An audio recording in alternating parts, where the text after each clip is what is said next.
Hello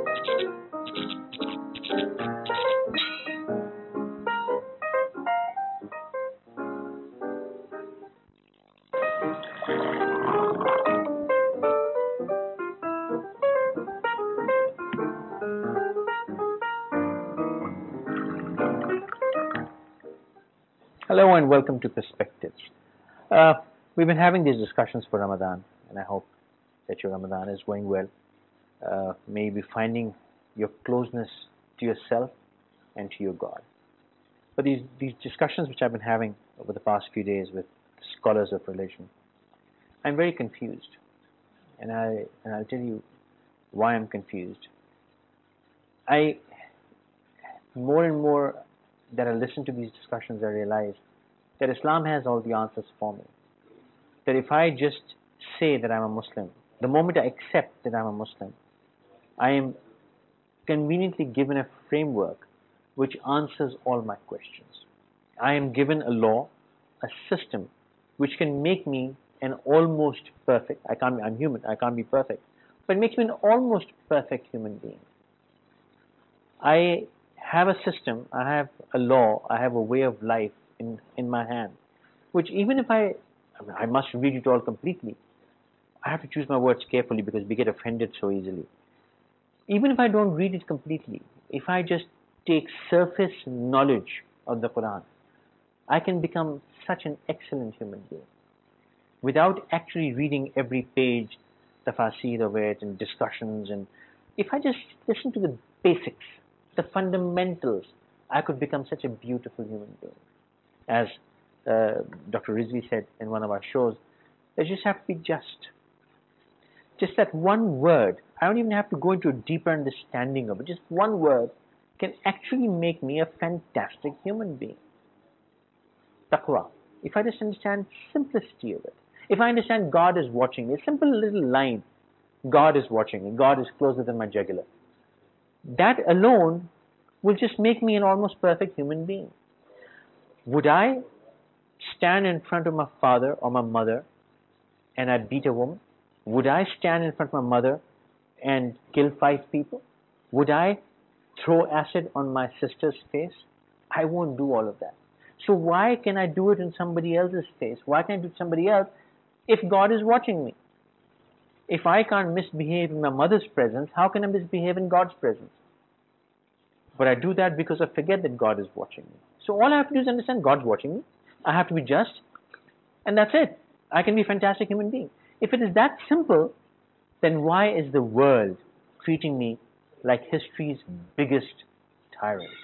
Why is the world today treating Muslims, the world of Islam, Islamic countries, followers of the most beautiful faith, so poorly?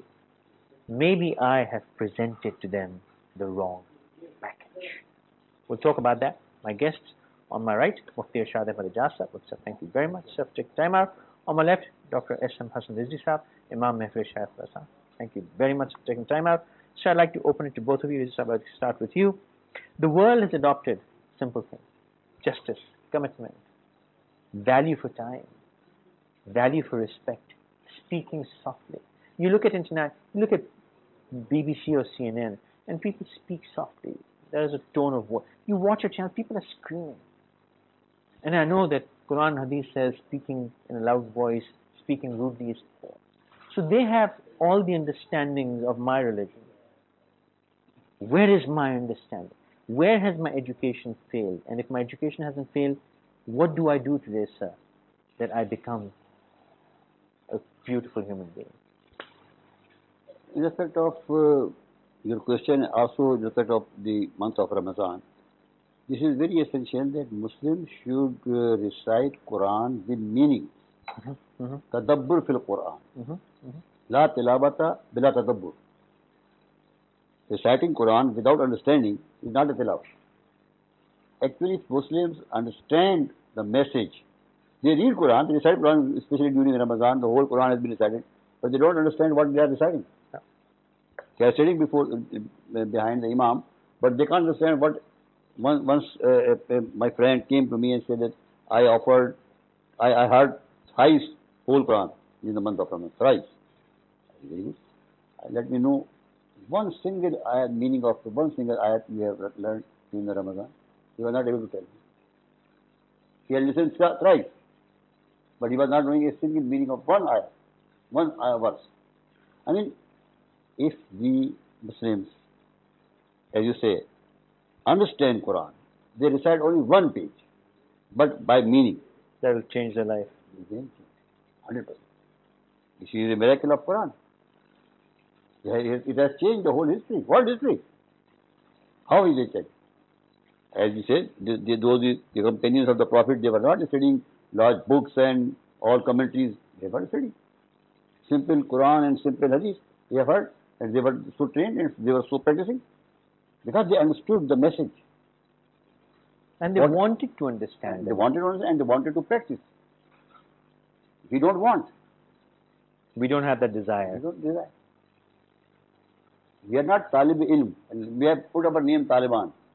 Putting name is not Taliban. Taliban, the one who really demanding knowledge, after knowledge. To be a student of life. This is. But this is not the actual, you say, you will go to your Friday prayer, they listen to the khutbah, but just because it's a custom, reh gayi rasme aza, but you translate, reh gayi rasme aza, ruhe bilai, you better translate the meaning of this couple. Only rituals are left, that the spirit is gone. Gone. If they have studied Quran with meaning I mean, clear meanings, only not, I'm not talking of the commentaries, just meaning. They have been changed.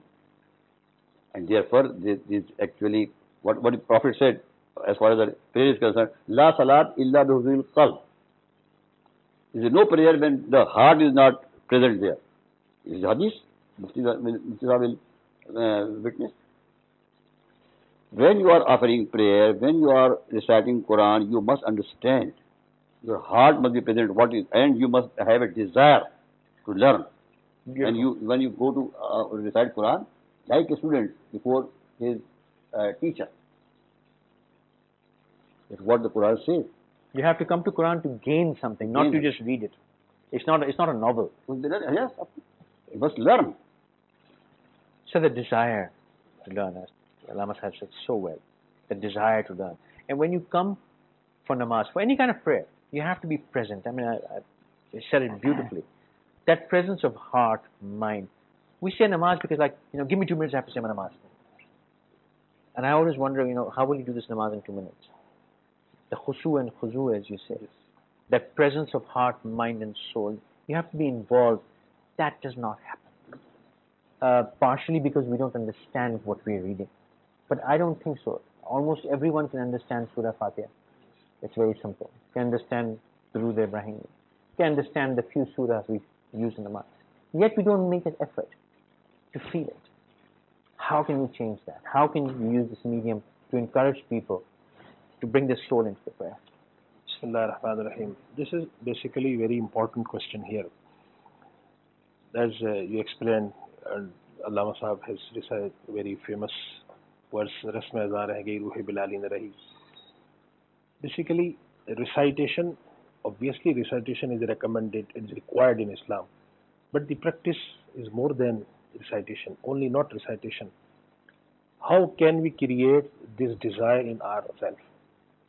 If we believe in Allah, if we believe in Risalat, if we believe in Day of Judgment, if we want success in Day of Judgment, we must create this desire. If a patient is admitted in a hospital, he does not want health, does not want to be cured. So what will happen? He will remain in this hospital for long period, 6 months, year, 2 years. But if he does not have a desire for the protection, for care. So similar is the case here. We want to go to mosque to offer prayer, as you have said. Give me 2 minutes, I will offer the prayer. And similarly, we recite Quran as Allama Sahib said, the person completed thrice. Lot of time you will see there is a fast track Tarawih in 6 days or 10 days, or there are some shabinas in which people start standing in Tarawih from 9 p.m. and they stand till 3 p.m., 6 hours. All these things are good, but there are some more required things. If you stand in Tarawih for only 1 or 2 hours, but you learn something, but you commit, you have some commitment. One of our teachers asked us, if you want your Ramzan become fruitful for you, just start promising God to do one thing every day, to start doing one good thing every day. So if you commit every day at least 29 or 30 good deeds, you can start in your life with commitment. And if you start this every year, at least in 10 years, you will acquire on 300 good deeds. Unfortunately, this basic spirit has gone from ourselves. And this is the requirement of ulama, requirement of khutbah, the leaders of prayer, similarly the fathers, mothers, to train people, to train everyone, to train the smalls, to train their youngs, to train their elders about this. Simple knowing something is not sufficient. Allah subhanahu wa ta'ala has said, those who know, who understand books, but they do not follow it, كَمَثَلِ الْحِمَارِ يَحْمِلُ أَسْفَارًا. They are similar to a donkey who is carrying some books. So the donkey who is carrying some books is not considered alim. Similar is the case a person who is reciting Quranic Kareem, keeping his time, spending his time in mosque, starting his day with fast, but start cheating, start doing wrong things. Don't you think he is similar to a person who is carrying? Allah subhanahu wa ta'ala has presented their example. مَثَلِ الْحِمَارِ يَحْمِلُ أَسْفَارًا. A person who is a donkey who is carrying some books. So this is the problem. Also, we find repeated examples of the Quran and Hadith where it says that if you didn't know, I will forgive you. But now that you know, you better not get it wrong. Am I right? Yes. So once I enter the door of Islam, La ilaha illallah Muhammadur Rasulullah, I claim I'm a Muslim, immediately now I know. Yes. But the moment I know, then my sin is deep if I make a mistake. But then when we say the sin is deep, sir, there are two kinds of sins. Crimes. One is the crime against Allah. Then there is crime against humanity and society. Right. We have completely separated the two. I am absolutely obedient to God. You can go to shops and people are reading Quran first thing in the morning, and the moment the Quran reading is done, they start cheating. But they say, that is my... I have personally seen people drinking, and when it's time for namaz, say, I have to go. There are people who drink regularly, and they would say, I have to do my Isha first, and then I will start drinking. So people start drinking after Isha. So they will say the prayers. What is this conduct of completely isolating? Because as far as I understand, Quran and Islam is really the way of life. It's not a way of worship. It's a way of life. Yes, one said, answered it this way. You would have translated, Zabane keh bhi diya la ilaha to kya hasil? Even if the tongue Zabane keh bhi diya la ilaha to kya hasil? Dilo nigah Musalman nahi to kuch bhi. Even if your tongue says La ilaha illallah, it means nothing unless your eyes and heart accept Islam. This is the mean. But then, sir, what does Quran say? What does Hadith say about mixing or separating the crime and sin against God and crime and sin against humanity? It's against adl. I told you first. Idlu huwa aqrabu lit-taqwa. You have to be just with your family, with your parents, with your society, with your friends, with your subordinates, with your officers, all. This is Islam. Be just. Pay the dues of all. This is Islam. Not only prayers, not only fasting. This is a training. This is not. Aqib as-salat al-zikri. Establish prayer for remembering me, God says. That is, actual purpose is not prayer, is remembering. Sure. The same way, as far as the fasting is concerned, I have ordered you fasting, la'allakum tattaqun, so that you may acquire taqwa, consciousness of God, fear of God, being dutiful to God, being abstain from the sins. This is the purpose. If you are concerned with the purpose, address the purpose all the time, and be conscious of God, then you will change totally. And this is to be brought from the training of the children, from the beginning, from the house, school, college and university. This is a long process. Let me add to Allah's house. Please, please. There is no concept, believe me, there is no concept of segregation between Allah and worldly matter. No concept in Islam. Your trade, Allah subhanahu wa ta'ala has said, قُلْ إِنَّ صَلَاتِي وَنُسُكِي وَمَحْيَايَ وَمَمَاتِي لِلَّهِ رَبِّ الْعَالَمِينَ. And O Nabi, say, Salati, my prayers, my worships, my life, my death, Lillahi Rabbil Alameen, is for Allah. So what is the meaning of this? Everything, even it is my social activity, my economic activity, my administrative engagement in administrative affairs, or my worship, should be according to the instructions, guidelines, rulings, laws of Islam. Those who are offering prayers, those who fast, they spend money in the way of Allah, but still they perform these sinful activity. They should understand that there is nothing. Holy Prophet ﷺ has said, "Inna Allah tayyibun." Allah subhanahu wa ta'ala is pure, clean. La yaqbalu illa tayyiban. He does not accept the thing which is very clean and pure. So these are dirty and mixed things, grey things, these are not acceptable to Islam. This is not the concept of Islam. If you look at the early stages of Islam, this is not the concept. The person who is inside his home is a Muslim, outside his home is a Muslim, in trading he is a Muslim, in dealing with human being is a Muslim, even in dealing with animals, with non-Muslims, with everyone he is a Muslim. But this is the new concept.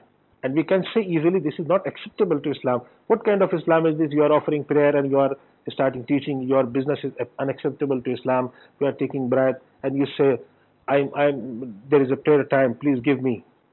I remember I have witnessed a dealing in some of the property dealing, where the person who is registering, the governmental person obviously has said, please look at the watch, we have 10 minutes for prayer, please give me quickly. So what is this concept? Absolutely wrong. Give me bread quickly so I can go for namaz. He wants to take something, so he said, I have no time because I have to do ablution and perform. Absolutely unacceptable. And these kind of people, believe me, in early times of Islam, in the time of Sahaba and Tabi'in, they considered munafiqeen. I was about to say, thank you. Yes. Munafiqeen, kill you. This is a munafiq. This is a munafiq. Yes, every Muslim, everyone, Allah subhanahu wa ta'ala has said, the human being, they are weak. Basically, khuliqal insanu zaifa. Everyone can do something wrong. Because they are Muslim. Sir, by mistake. By mistake. Please, I want you to clarify, because people come in and say, I'm human. Yes. So I made a mistake. No, you can is human, obviously make a mistake. To err is human, but it does not mean that you err consciously. When you do it consciously, it's not a mistake. It's not a mistake. This is a crime. So to err is human. Even if you do it consciously, I'm human. So I can't help it. To err is human, but not to conduct crime is human. So Islam teaches. What is the meaning of this ayat? Atiullaha wa atiur Rasulah wa ulil amri minkum. Mufassirin and ulama said the meaning of ulul amr, a lot of meaning of ulul amr, but one meaning is those who have control and powers and manage your system of life. You have to obey them. If they make some laws which is beneficial for human society, you have to follow it. If you do not follow it, what is the society? What is the concept of society? It ultimately become chaos. And I think the animal life is better than us. Even they have a system. Because they have a system. So without a system, it is not possible. Holy Prophet ﷺ, when migrated to Medina Munawwara, even though Holy Prophet ﷺ was a lawmaker, lawgiver, but he formed Misaq-e Medina. What is the meaning of? I want to talk about that. Misaq-e Medina. Basically, he developed the constitution, way of life. I'm going to interrupt you and take a short break. Yes, when we come back, I would like both of you gentlemen shed some light on Misaq-e Medina, because a lot of things happened in that event, in that era, in that period, which we have completely disregarded, especially our conduct with others. As far as I understand, everybody in our protection is in our protection. Non-Muslim, any sect, anyways in our protection. So I need you to talk about that. And I would like to also, you mentioned if we promise one thing every day. I would like to give some examples, Because even though it sounds very simple, but it is very complicated. I'd like both of you to give some examples of what our viewers in the next days of Ramadan promise things, simple things. I will be nice to my mother. Simple thing. What promises can they make? I would like some examples from you. Let's take a short break.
Thanks for staying with us. You're watching Perspective. Sir, what promises can we make and Misak Medina? Basically, the promises, obviously this is not a very simple thing, but I think if we distribute our promise, which we make every day of Ramadan, into worship, social, economic and political or administrative, we can commit that.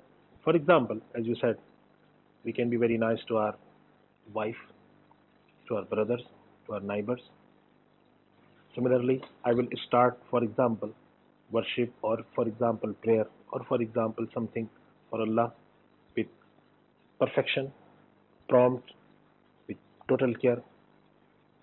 Economic relation, I would be very honest to my, for example, employer or my employee in my dealing.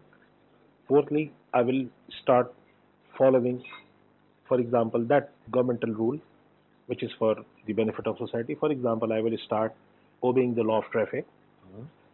So if we start with small things every day, 4 type of commitment. First day, social commitment. Second day, monetary commitment. Third day, administrative. Fourth day, worship. I think we can develop. But with firm commitment and with the concept, with firm, not only commitment, with firm belief that if I start doing things, my Allah subhanahu wa ta'ala will be happy with me, He will please with me. And if we promise 30 good deeds in this Ramzan, I can say, God knows better, but I can say, oh Allah, I tried to obtain the concept of taqwa from this Ramzan. Because these 30 things, or these 15 things, or these 10 things, I was not offering these things, I was not practicing these 10 things before this Ramzan. But after fasting in this Ramzan, offering prayer, Taraweeh, I started these 10 things. So I think, according to the human nature, this is obvious. It will give you the feeling of achievement also. And obviously you can say that I started in this Ramzan, I started 10 good things, and in future, in coming Ramzan, I will start 10. Everyone should not wait for Ramzan, but at least in Ramzan we can do this. So this is basically, this should be the criteria, or should be the plan, or should be the program for Ramadan. Simple thing we will start, and everyone knows his pros and cons. If I am not good with my wife, I should commit to Allah subhanahu wa ta'ala one day after Isha prayer, or after completing Taraweeh, or after before Sahri, after offering 2 rakat nafil in Tahajjud, I can say, oh my God, I will commit you. I would be nice from this today. So these things I think very easy. But for this, we have to understand, we have to do what we call it muhasaba or muraqaba. We should think ourselves. Introspection, look inside. Yes, because this is basically the very difficult task. We start criticizing, for example, you, for example, anyone else. But I'm not criticizing myself. What wrong things what are the problems in me? What the fundamental problem with me, which I should correct them firstly, so I can write my priorities. And if I started offering, practicing 10 good things in this Ramadan, I think this is an achievement. So what kind of things should a Muslim The promise? practice of Islam starts with Tawbah. Beautiful. Tawbah means you're attending attentions and turning attentions towards God. Intellectually and physically, turning from the disobedience to obedience. Leaving malpractices and adopting obedience way of life. This is Tawbah. This is the first starting point. And during Ramadan, as Mufti Sahib said, this process should be encouraged. That you should be ready for Tawbah. That means you check yourself what sins you are doing, what bad practices, malpractices you are doing, muhasabah. And then try to leave them and adopt the opposite. Suppose you are lying, you now speak true. If you are misbehaving, now behave yourself. If you are not paying full respect to your friends and associates, then pay full respect to them. Parents, wife, children, everything. This is Tawbah. This is start the process. So first realize what you've done wrong, accept it. Accept. Istighfar. Istighfar means asking forgiveness from God. How you will ask? When I'm asking God forgiveness, what I'm saying? I should consider what wrong I did first. Then I ask forgiveness. I have spoken lie. I should be conscious that I was speaking lie so many times. Now I ask forgiveness. God, forgive me. After that, I will not speak lie. Realize this is forgiveness. Accept, ask forgiveness, and promise not to do, not repeat. That is important. That is important. Because we can't keep saying sorry every day. Realization is the most important thing. That is. Without realization, you cannot ask in gross, oh God, forgive me in gross. I don't know what I have done wrong, but I think I am fine. But because this is the tradition to ask forgiveness from you, therefore this is not realization that I have done this thing. Istighfar and then Tawbah. So if you do not realize, if a person he does not realize, you have to be categorical. Categorically, this is my mistake, and this is the practice of some. If we study the history and study the seerah of some our awliya Allah, they ask someone else, I think I am fine, but can you please explain to me what wrong I am doing in general behavior? Because this is a very common habit. A person he does not think himself wrong. So they ask others, if I am wrong in my dealing, if I am wrong in my dealing with my youngers, but with my subordinates, with my neighbors, something wrong, something that can be developed more, can be improved. So through this way, but this bitter thing, we are ready to listen with sweet things, not bitter things. But we have to, if we want to obtain taqwa, happiness of God, then we have to. So the first thing, if you look at the tasawwuf, mutasawwifin, Sufi Akram, they focused on muraqabah. What is the muraqabah? Seeing inside what I have done wrong, what is my commitment. The second thing, ask others, your close friend, please tell me what are my wrong things. I think I'm not wrong in my dealing. Do you think I'm wrong? Yes, he can tell you. Yeah, otherwise you are fine, but this is your behavior, this is not nice. Your behavior with your subordinates or with your wife or even your parents. Not. So I think this is way we can correct ourselves. But if we think that we are fine, the other one is wrong. This is basically the problem. Why we are this non-tolerance? Why we are seeing this? Everyone thinks he is right and other one is wrong.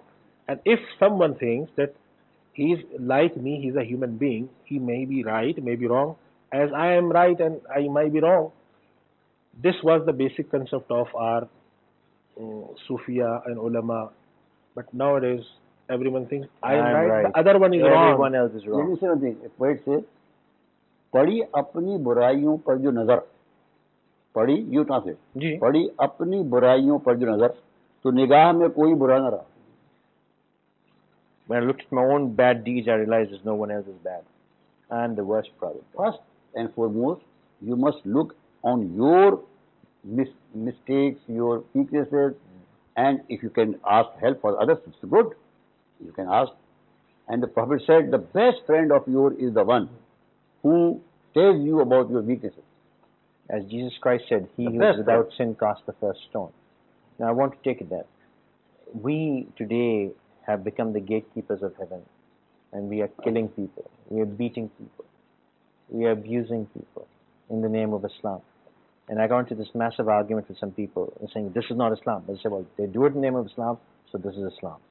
So how do you comment on that, where people in Afghanistan, they were beating people if they didn't have a beard, they were killing people for not having a beard? This is not Islam at all. This is not.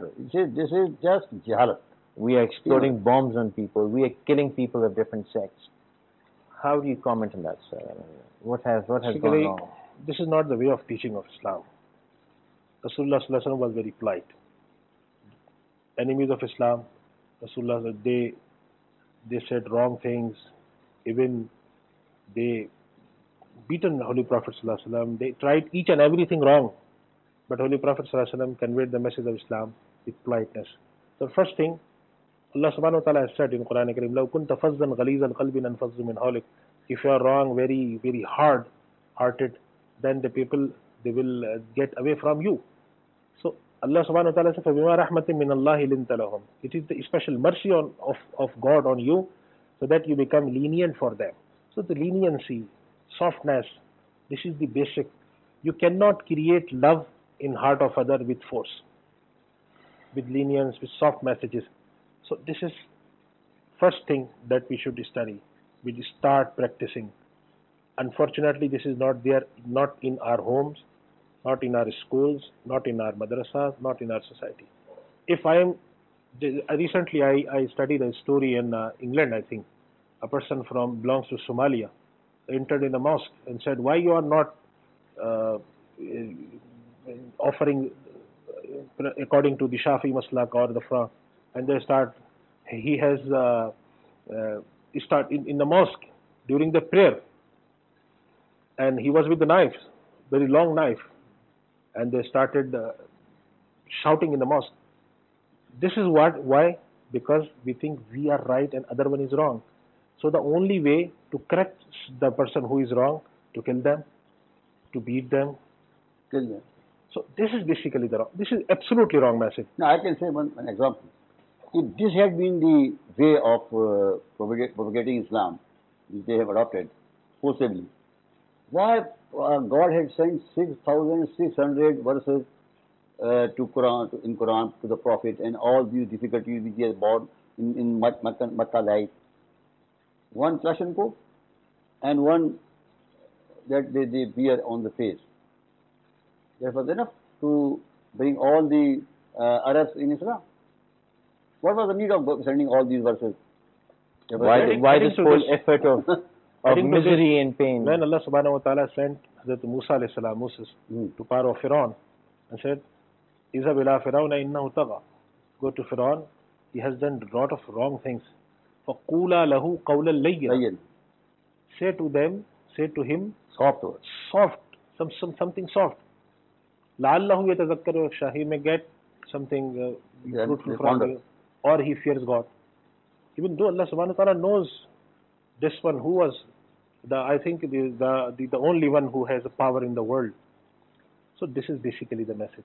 This is the way, and this way we should adopt in our home, in madrasas, in schools, in masajid, in everywhere, in our lives. Individual lives. Otherwise, we cannot create love. Basically, the relationship with God. Well, we can actually turn people away.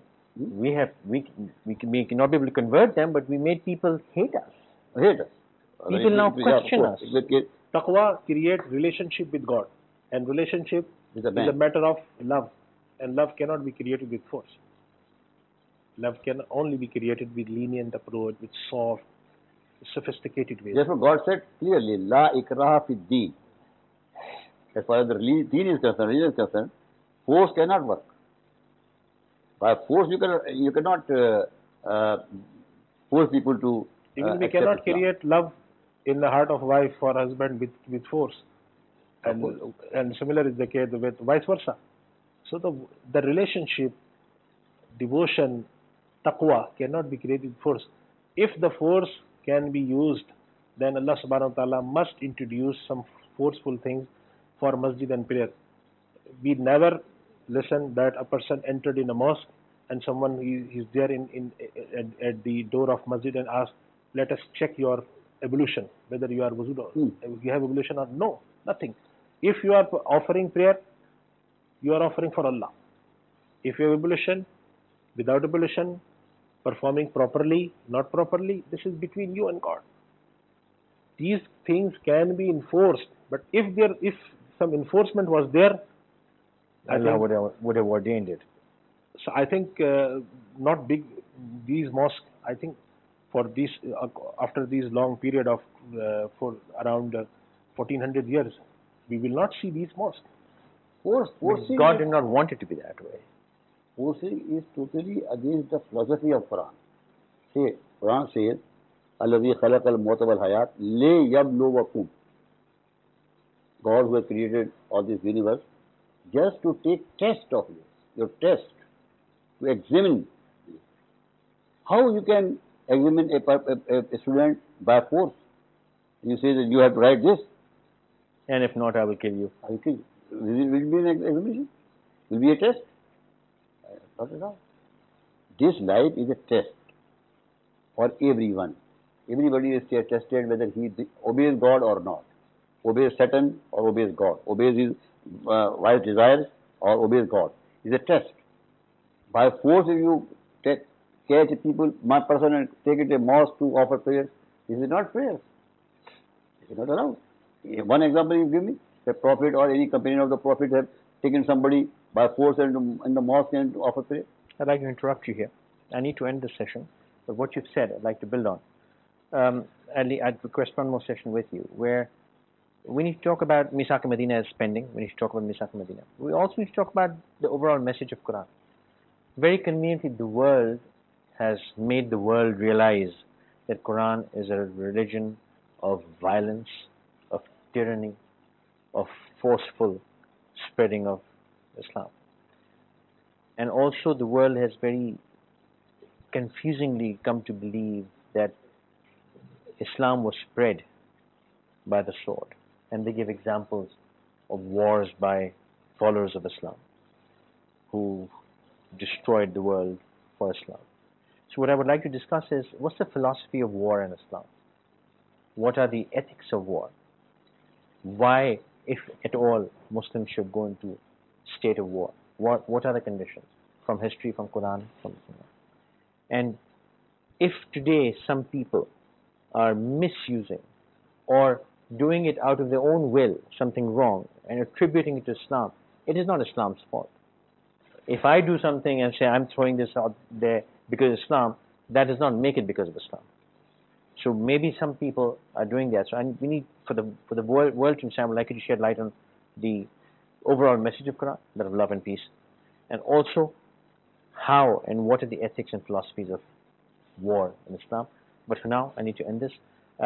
Before that, I'd like to just quickly say that the answers are there, the messages are there. We at times listen to what the world is saying and get confused ourselves. Do your own investigation. Get your own knowledge. You don't have to read volumes of millions of pages. You just have to listen to a few people. Use your common sense. And then, of course, read the Quran with translation. You don't have to read it overnight, but just read it bit by bit, little by little. Absorb it, consume it, think about it, introspect. Make some promises this Ramadan. Simple promises. I don't even need to tell you what simple promises. Just very big. If nothing else, promise to speak softly. Be polite. Be courteous. Be punctual. Obey time.